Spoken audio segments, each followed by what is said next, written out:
हम लोग समझेंगे पहले सरल रेखा होता क्या है। सरल रेखा मतलब स्ट्रेट लाइन। सरल रेखा की इंग्लिश होती है स्ट्रेट लाइन, ठीक है। हिंदी में क्या बोलते हैं इसको हम? सरल रेखा, ठीक है। इसको बोलते हैं हम लोग सरल रेखा।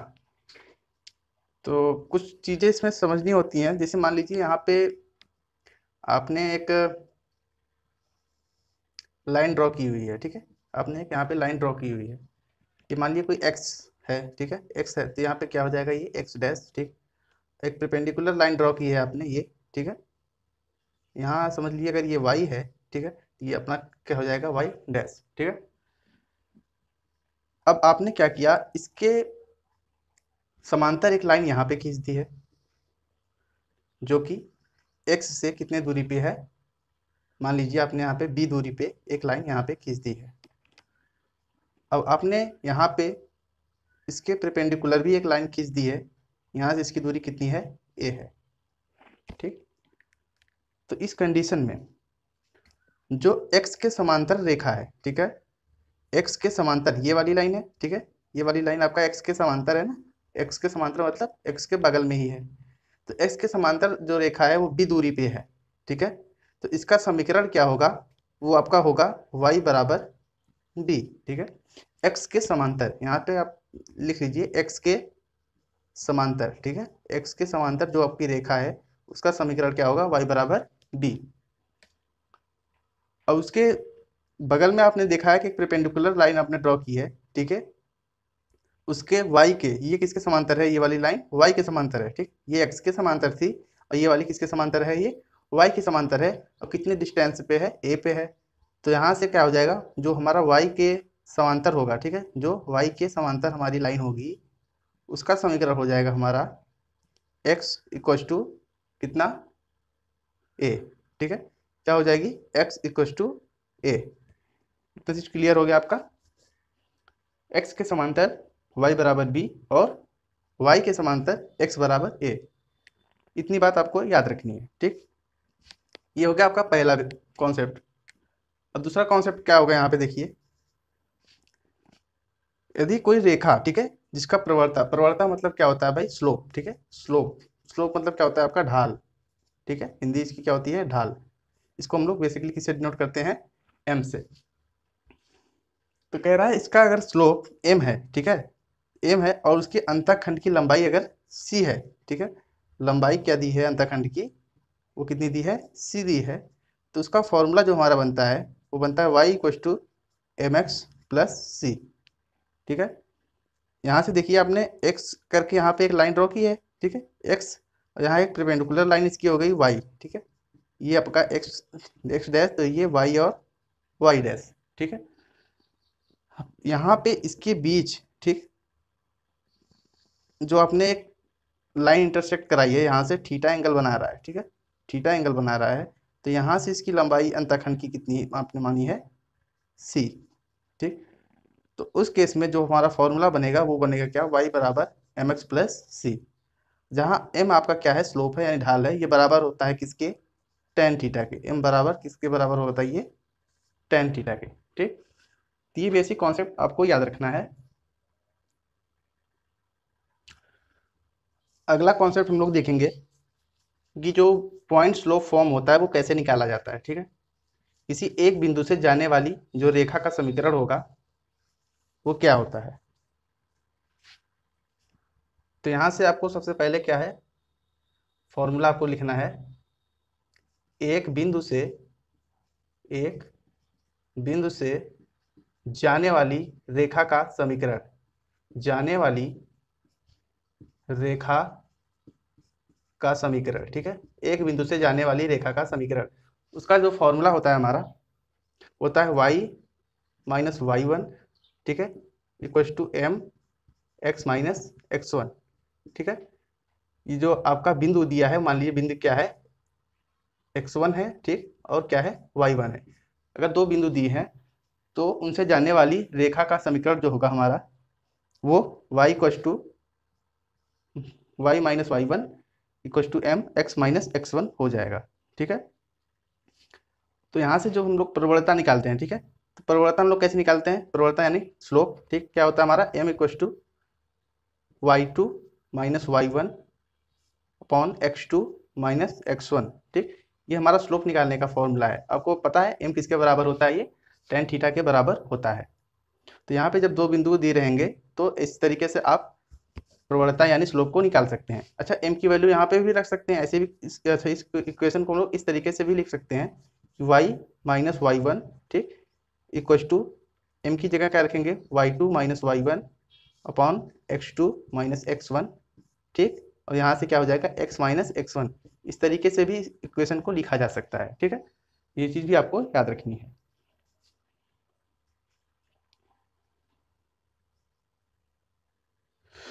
अब नेक्स्ट हम लोग देखेंगे कि इसका इंटरसेप्ट फॉर्म मतलब अंतःखंड रूप क्या होता है, ठीक, अंतःखंड रूप क्या होता है, ठीक है। अंतःखंड रूप मतलब इंटरसेप्ट फॉर्म, ठीक है, यानी इसको हिंदी में क्या बोलते हैं, अंतःखंड रूप, ठीक। अंतःखंड रूप क्या होता है इसका, तो इसका जो फॉर्म होता है वो क्या होता है, x upon A plus Y upon B equal to 1। इस फॉर्म में लिखना, ये स्ट्रेट लाइन का अंतःखंड फॉर्म होता है, मतलब इंटरसेप्ट फॉर्म होता है, ठीक है। और अगला आपका हो जाएगा जो जनरल फॉर्म होता है इसका, ठीक है। जो जनरल फॉर्म होता है स्ट्रेट लाइन का, जनरल फॉर्म जो होता है वो किसका, मतलब स्ट्रेट लाइन का जो होता है वो होता है हमारा a x plus b y plus c equal to 0, ठीक है। इस ए के साथ भी वेरिएबल रहेगा, बी के साथ भी वेरिएबल रहेगा और सी आपका एक कांस्टेंट रहेगा। ये जनरल फॉर्म होता है किसी भी स्ट्रेट लाइन को लिखने का। तो चलिए अब कुछ क्वेश्चन को हम लोग डिस्कस कर सकते हैं, ठीक है। अच्छा, एक चीज़ और आपको, एक फॉर्मूला आपको याद रखना है कि जब भी कोई एक बिंदु दिया रहे, ठीक है, और रेखा का समीकरण दिया रहे, तो उससे उसके लंबवत दूरी जो निकालने का फॉर्मूला जो हमारा होता है वो क्या होगा। तो यहाँ से देख लीजिए, यहाँ से देखिए, अगर मान लीजिए कोई बिंदु दिया है x1 और y1, ठीक है, x1 और y1 कोई बिंदु दिया है और आपको एक रेखा का समीकरण दिया है, मतलब a x plus b y plus c, ठीक है। अभी मैंने बताया ये जनरल फॉर्म होता है। तो जो हमारा डिस्टेंस निकालने का फॉर्मूला होगा, ठीक है, वो होगा a x one plus b y one, ठीक है, प्लस सी अपॉन रूट में a square plus B square, ठीक है। ये हमारा जनरल फॉर्म होगा किसी भी डिस्टेंस को निकालने के लिए। एक चीज़ और भी बात करें, अगर अगर मतलब कोई भी रेखा मूल बिंदु से पास हो रही है, ठीक है, उसके ओरिजिन से ही पास हो रही है, तो उस केस में मतलब यहाँ पे लिख लीजिए, नोट करके लिख लीजिए, ठीक है। यदि रेखा मूल बिंदु से पास हो रही हो, मूल बिंदु से पास हो रही है तो, ठीक है, मूल बिंदु से पास हो रही है तो उस कंडीशन में हमारा जो फॉर्मूला होगा लंबवत दूरी निकालने का, डी बराबर सी अपॉन, ठीक है, सी अपॉन रूट में a square plus B square होगा। आप इससे भी निकाल सकते हैं, लेकिन इससे भी निकाल सकते हैं क्योंकि यहाँ पे x1 और y1 का मान हमारा 0 हो जाता है, ठीक है। ये 0 0 मूल बिंदु होता है, ये x1 और y1 का मान हमारा 0 हो जाता है, इसलिए हम सी से ही काम चला लेते हैं, ठीक। चलिए कुछ क्वेश्चन को हम लोग कर लेते हैं। दोस्तों, क्वेश्चन आपका दिया हुआ है, दो समांतर रेखाओं 3x minus 5y plus 7 equal to 0 और 6x माइनस 10y माइनस 5 बराबर 0 के बीच की दूरी आपको निकालना है, ठीक है। समांतर रेखाएं हैं, ये दोनों आपस में कैसी हैं, समांतर रेखाएं। समांतर मतलब समझ रहे हैं आप, एक दूसरे के बगल में। अगर ये रेखा है तो इसके समांतर ये रेखा होगी, अगर रेखा ये है तो इसके समांतर ये रेखा होगी। वो आपका हॉरिजॉन्टल या वर्टिकल कोई भी हो, उनके पैरेलल में है, ठीक है। तो समांतर रेखाएं हैं, तो यहाँ पे सबसे पहले हम लोग जो समांतर रेखाओं के बीच की दूरी निकालने का फॉर्मूला होता है, तो दूरी निकालने का फॉर्मूला जो होता है D equal to C one minus C two upon A square plus B square, ठीक है। तो यहाँ पे हम लोग A square plus B square, यहाँ पे ए और बी की वैल्यू यहाँ पे सेम तो दिख नहीं रही है, यहाँ पे 3 है तो यहाँ पे 6 है, ठीक है, ए का मान, और यहाँ पे बी का मान 5 है तो यहाँ पे बी का मान 10 है। तो सबसे पहले हमें करना क्या है, इन दोनों इक्वेशन के ए और बी की वैल्यू समान कर लेनी है। ठीक, अच्छा पहला इक्वेशन हमारा क्या दे रखा है, 3x minus 5y plus 7 equal to 0। ठीक, ऐसे दे रखा है। और सेकेंड वाला हमारा क्या दे रखा है, 6x minus 10y minus 5 equal to 0। ठीक, अगर इसमें हमने 2 से डिवाइड कर दिया तो ए और बी की वैल्यू समान हो जाएगी लगभग।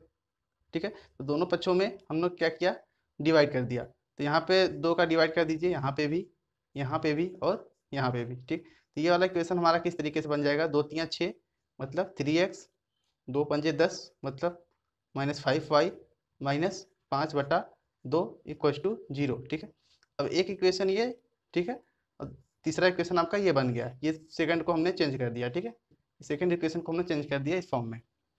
अब पहले और तीसरे से हम लोग देख रहे हैं यहाँ से ए की वैल्यू। ठीक, ए की वैल्यू यहाँ भी 3 है और यहाँ भी 3 है। बी की वैल्यू यहाँ भी 5 है और यहाँ भी 5 है। अब तो सेम हो गया, अब तो कोई प्रॉब्लम नहीं है। अब हमें पता है ये ए की वैल्यू है, ये बी की वैल्यू है और ये सी की वैल्यू है। अगर इसका हम लोग कंपेरिजन करते हैं इससे, ए एक्स प्लस बी वाई, ठीक, प्लस सी बराबर 0 से तुलना करेंगे तो यहाँ से हमारी वैल्यू जो है वो आ जाएगी ए बराबर 3, ठीक, और बी बराबर 5। C1 और C2 की वैल्यू अलग अलग आएगी। ठीक है, ये क्योंकि अलग अलग हैं। तो यहाँ से हम इसका जो फॉर्मूले में रखेंगे, ठीक है, तो यहाँ से C1 की वैल्यू कितनी आ गई है हमारी, पहले इक्वेशन में C1 की वैल्यू कितनी है 7। ठीक, और C2 की वैल्यू कितनी है यहाँ पे -5/2। तो यहाँ से इस फॉर्मूले में हम लोग रख के सॉल्व करेंगे। ठीक, तो यहाँ से कैसे सॉल्व करेंगे, D इक्वल टू C1 की वैल्यू है 7 माइनस, ठीक, फिर -5/2 अपॉन ए स्क्वायर, ए की वैल्यू कितनी है 3, तो 3 का square plus B square, B की वैल्यू कितनी है आपकी -5। ठीक, तो -5 का स्क्वायर इस तरीके का हो जाएगा। तो यहाँ से डी बराबर कितना आएगा आपका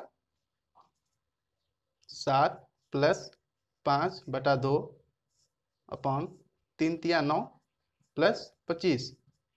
ठीक है, तो यहाँ से सॉल्व करेंगे डी इक्वल टू, यहाँ से एलसीएम लेंगे आप तो कितना हो जाएगा 14 प्लस 5/2, ठीक, और पूरे का बटा रूट में 34। ठीक है भाई, अब आगे देखोगे तो 14 5 19 अपॉन 2 रूट में 34। ठीक है, ये आपका आंसर हो जाएगा। तो डी की वैल्यू कितनी आ गई 19/2 रूट में 34। ठीक, ये आपका आंसर हो जाएगा।